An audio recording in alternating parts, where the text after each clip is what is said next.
Bonjour à tous. Dans la vidéo d'aujourd'hui, nous allons nous initier à l'analyse de la phrase complexe. Une phrase complexe, c'est une phrase qui contient plusieurs propositions. Pour compter le nombre de propositions dans une phrase, il faut compter le nombre de verbes conjugués. À partir de deux verbes conjugués dans une phrase, on considère qu'on a plusieurs propositions et donc une phrase complexe. Étudions un exemple ensemble. Dans la phrase « Ils feront un pique-nique samedi si le temps le permet », nous trouvons deux verbes conjugués, feront et permet. Comme il y a deux verbes conjugués, on considère qu'il y a deux propositions dans cette phrase. Comme il y a deux propositions, on considère que cette phrase est une phrase complexe. On peut retrouver différents types de ponctuation au sein d'une phrase complexe, des virgules, des points-virgules ou des deux points. Par exemple, dans l'exemple suivant, elle rit de joie, frappe dans ses mains, elle a reçu une très bonne nouvelle. Eh bien, on voit qu'au milieu de cette phrase, il y a deux points. Mais si l'on compte les verbes conjugués, on trouve trois verbes conjugués, rit, frappe et a reçu. Les deux points ne changent donc rien à l'affaire, il s'agit bien d'une phrase complexe qui contient trois propositions.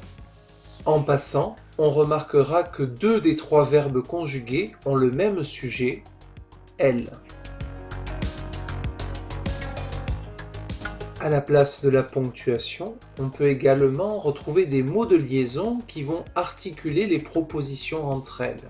Par exemple, des conjonctions de coordination, mais ou et donc ornicar, mais également des adverbes de liaison, puis, ensuite, etc. Voici un exemple. Nous écrirons le texte, puis nous le mettrons en scène. Je vous laisse compter les verbes conjugués.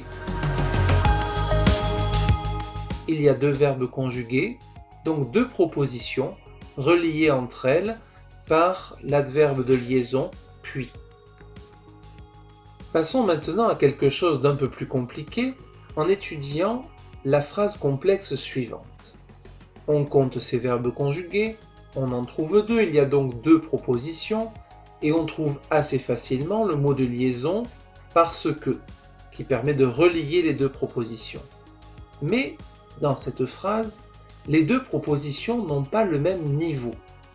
En effet, si l'on s'amuse à manipuler un petit peu la phrase, par exemple en supprimant la deuxième proposition, on se rend compte que la première pourrait très bien fonctionner toute seule.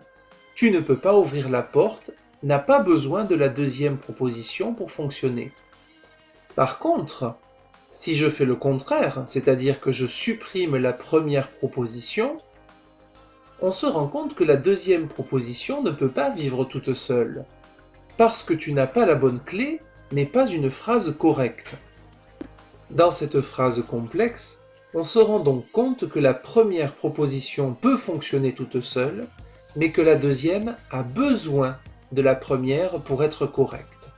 C'est la raison pour laquelle les deux n'ont pas le même niveau. La première proposition est appelée proposition principale. La deuxième est appelée proposition subordonnée. Grâce à notre manipulation, on peut en tirer les conclusions suivantes.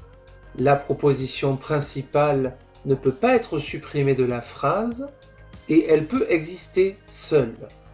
La proposition subordonnée, elle, peut être supprimée de la phrase sans changer le sens, mais elle ne peut pas exister sans la principale.